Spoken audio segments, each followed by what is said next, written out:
Hello everyone, today I will show you how to use Google Maps offline using iPhone. And here's how it is done.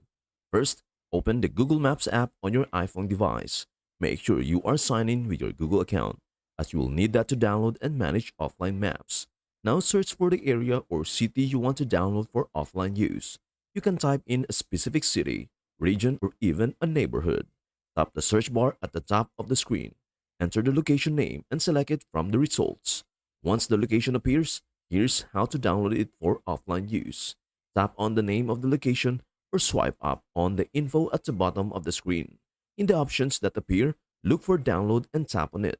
Adjust the area you want to download by zooming in or out on the map. Tap download to save the selected area. The map will now start downloading to your device, depending on the size of the area. It might take a few moments. To access your downloaded maps when you're offline, open the Google Maps app. Tap your profile icon or menu. Three horizontal lines in the top right corner. Select Offline Maps. You'll see all the areas you have downloaded.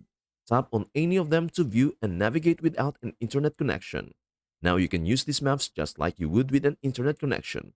You can search for directions, navigate, and view landmarks within the area you have downloaded.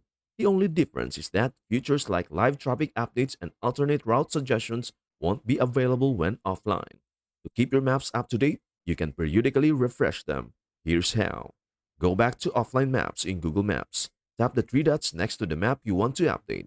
Choose Update.